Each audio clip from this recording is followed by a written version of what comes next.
کیونکہ اندر سے وہ پوری طرح سے ڈیمیج ہو چکی تھی. اچھا آپ کو پتہ ہے صرف ہمارے گلوں میں یا معدے میں تیزابیت ہو تو وہ کتنی مشکل ہمیں ہو جاتی ہے، لیکن اس نے تیزاب پیا جس کی وجہ سے اس کا اندر سے سارا جسم جو ہے نا وہ ڈیمیج ہو گیا تھا، اسٹمک ڈیمیج ہو گیا تھا، اس کا منہ آپ کو اندازہ خود لگا سکتے ہیں اس کی کیا کنڈیشن ہوگی. اچھا اس کی فوراً ڈیتھ نہیں ہوئی، وہ کئی مہینے زندہ رہی. یہ بھی اللہ تعالیٰ کا کرم تھا اس پر کہ وہ کئی مہینے زندہ رہی، اس کی فوراً ڈیتھ نہیں ہوئی. درود پاک کی برکت میں آپ کو اس طرح سے بتاتی ہوں کہ وہ بچی اس کی عادت تھی کہ وہ درود پاک پڑھتی تھی. ان دنوں میں کیا تھا، میں نے ایک گروپ جوائن کیا تھا جو مدینہ پاک میں دعا کرواتے تھے کہ وہ ہم سے کہتے تھے، انہوں نے فیس بک سے ہی میں نے وہ درود پاک کا گروپ جوائن کیا تھا کہ آپ ہمیں درود پاک بھیجیں، ہم مدینہ پاک میں دعا کرواتے ہیں، ساتھ جو ہے نا وہ ایڈ کیا کریں گے آپ کا نام وغیرہ. اسی طرح میں نے سبھی جاننے والے کو جن سے ملتی تھی میں کہتی تھی اگر آپ نے بھجوانا ہے تو آپ مجھے سینڈ کر دیا کریں، میں آگے آپ کے نام سے بھجوا دیا کروں گی، یا جس طرح بھی اکٹھا کر کے بھجوا دیا کریں. تو وہ کہتی تھی بھابھی میں آپ کو بھجوایا کروں گی. مجھے میرے ہسبینڈ کی فیملی میں سبھی بھابھی کہتے ہیں، ٹھیک ہے، وہ جاننے والے جتنے بھی ہیں سب بھابھی کہتے ہیں. تو انہوں نے کہا کہ بھابھی میں آپ کو بھجوا دیا کروں گی. میں نے کہا ٹھیک ہے. اب اس کے پاس فون وغیرہ تو تھا نہیں کوئی، تو وہ اپنی کزن کے تھرو بھجواتی تھی، لیکن مجھے نہیں پتہ تھا کہ یہ درود پاک جو اس کی کزن بھجوا رہی ہے یہ اس کا ہے. میں سمجھتی تھی کہ یہ اس کی کزن ہی مجھے بھیج رہی ہے درود پاک اپنی طرف سے. نہ کبھی اس نے مجھے بتایا کہ یہ بھابھی اس نے بھیجا ہے جو ہے نا، اور نہ کبھی میں نے پوچھا. میں نے سمجھا وہی بھجوا رہی ہیں. وہ کبھی 50,000 کبھی کتنا اس طرح سے بھجوا دیتی مجھے درود پاک، اور پھر میں آگے سینڈ کر دیتی، دعا کے لیے آگے بھجوا دیا کرتی تھی. اچھا یہ جو ہے نا سلسلہ چلتا رہا، کافی ٹائم گزرا سلسلہ. وہ جاتی تھی مدارس میں، جہاں پر مدرسے میں پڑھنے کے لیے جاتی تھی، وہاں بھی پڑھا جاتا تھا درود پاک حفظ کرنے. اب جیسے میرا بیٹا جاتا ہے قرآن حفظ کرنے تو وہ بھی کہتا ہے ماما وہاں پر پڑھاتے ہیں درود پاک. اسی طرح وہاں بھی پڑھاتے تھے. اچھا وہاں پر وہ درود پاک پڑھتی تو مجھے بھجواتی بھی تھی. یہ اس کی ایک روٹین تھی. اس سے غلطی یہ ہوگی کہ اس نے جو ہے نا تیزاب وغیرہ پی لیا.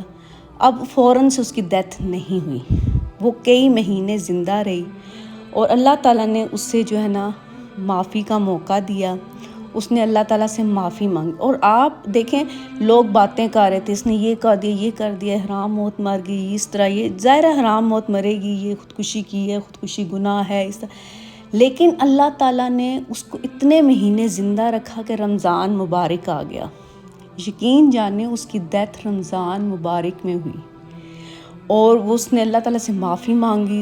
اس دوران اس نے سب سے معافی مانگی. بات کرنے کی اس بیچارے میں ہمت ہی نہیں تھی، سوکھ کے کانٹا ہو گئی تھی.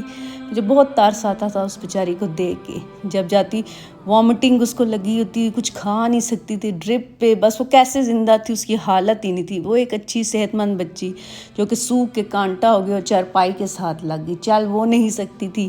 ظاہر ہے کچھ کھائے گی تو طاقت آئے گی. لیکن اس نے سب سے معافی مانگی. اس نے اللہ تعالیٰ سے معافی مانگی کہ کریں جو ہے اللہ تعالیٰ معاف کرے. اور اللہ تعالیٰ نے اس کو اتنا موقع دیا کہ اس سے رمضان مبارک تک زندہ رکھا. اسے وہ موت جو آئی، ڈیتھ اس کی ہوئی، وہ رمضان مبارک میں ہوئی. آپ کو پتہ ہے رمضان مبارک میں جو مسلمان وفات پاتا ہے وہ سیدھا جنت میں جاتا ہے.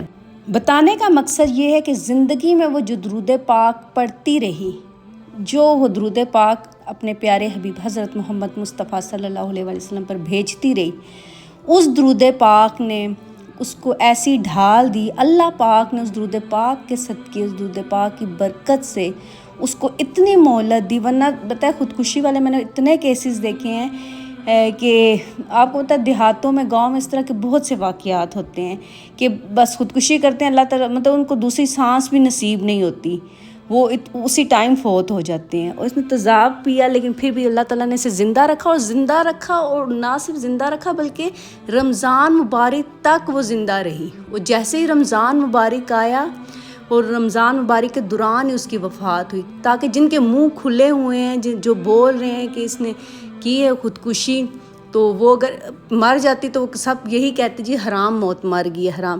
لیکن اس کے بعد لوگوں نے بھی یہ سارا کچھ دیکھا کہ اللہ تعالیٰ نے کس طرح اس پہ کرم کیا. اور یہ بات میں جانتی تھی کہ وہ درود پاک پڑھتی تھی اور وہ درود پاک بھیجتی تھی. بظاہر لوگوں کو یہی پتہ ہے کہ وہ حفظ کر رہی تھی، سارا پڑھ رہی تھی، اور جو ہے آپ کو پتہ ہے حفظ کرنے والا انسان اگر حفظ کرنے کے دوران وفات پا جاتا ہے نا تو وہ اس کا حفظ کا ثواب اس کو ملتا ہے. وہ میں نے یہی پڑھا تھا کہ وہ قبر میں جو ہے نا اپنا قرآن پاک مکمل کرتا ہے. تو یہ میں نے کہیں پڑھا تھا. تو یہ جو ہے نا اللہ پاک نے اس کو سعادت دی اور وہ جو ہے نا رمضان مبارک میں وفات پائی. اور درود پاک نے کیسی ڈھال دی. اللہ پاک جو ہمارے پیارے نبی حضرت محمد مصطفیٰ صلی اللہ علیہ وسلم ہے، جب ہم ان پر درود پاک پڑھتے ہیں نا تو وہ مشکل وقت میں ہمیں بھی اللہ تعالیٰ اور ان کے رسول اکیلا نہیں چھوڑتے. تو درود پاک پڑھتے رہیں. ہم سے جو غلطیاں ہو جاتی ہیں، کوتاہیاں ہو جاتی ہیں نا، تو جب ہم مشکل میں آتے ہیں نا تو اللہ تعالیٰ ہماری مدد کرتے ہیں اس درود پاک کے صدقے. تو اسی لیے میں آپ سے کہتی ہوں، یہ ایک سچا واقعہ تھا، بالکل اوریجنل جو میں نے آپ کو بتایا. وہ مجھے پورا یقین ہے کہ اس درود پاک کی فضیلت ہی کی وجہ سے اسے اللہ تعالیٰ نے یہ جو ہے نا سعادت دی اور وہ خودکشی کی جیسی لعنت سے بچی. اللہ پاک نے اس کی جو حرام موت وہ مرنے والی تھی، اللہ پاک نے اسے جو ہے نا وہ حلال موت عطا کی اور وہ اس چیز سے بچی. اللہ تعالیٰ نے اس کو معافی کا موقع دیا. نہ صرف اس نے اللہ تعالیٰ سے معافی مانگی، اپنے والدین، اپنے بہن بھائیوں ارد. ظاہر ہے اس سے ان کی بھی بے عزتی تھی، ان کے لیے بھی ایک مطلب شرمندگی کا کام تھا کہ ان کی بیٹی نے یہ کام کیے. نام اور چیزیں میں اس لیے نہیں بتا رہی کہ یہ سیکرٹ اچھا نہیں لگتا، تو اسی لیے میں نے صرف آپ کو یہ واقعہ بتایا تھا کہ آپ کو ایک چیز مائنڈ میں کلیئر رہے کہ اگر ہم درود پاک پڑھ رہے ہیں تو ہم اکیلے نہیں ہیں. کیونکہ درود پاک گناہوں کو بھی نیکیوں میں بدل دیتا ہے. اتنی طاقت ہے درود پاک میں. گناہوں کو بھی آپ اگر کوئی گناہ ہو جاتا ہے، غلطی ہو جاتی ہے، انسان خطا کا پتلا انسان سے ہو جاتی ہیں، کوئی بھی کام ایسا ہو جاتا ہے تو اللہ تعالیٰ جو ہے نا وہ اس کو نیکی میں بدل دیتے ہیں. اور آپ جب درود پاک پڑھتے ہیں اور آپ کو کوئی مشکل آ جاتی ہے تو اس وقت آپ کی مدد بھی ہو جاتی ہے. اس لیے درود پاک خود بھی پڑھیے، سب سے کہیے، اور میرے لیے بھی دعا کیجیے کہ میں زیادہ سے زیادہ درود پاک پڑھوں. اور اپنا بہت سا خیال رکھیے گا، دعا میں یاد رکھیے گا. چینل پہ نئے ہیں تو چینل کو سبسکرائب کر دیجیے. آج کے لیے اتنا ہی. انشاءاللہ نیکسٹ ویڈیو میں جو ہے نا وہ حاضر ہوں گے. اوکے جی، اللہ حافظ.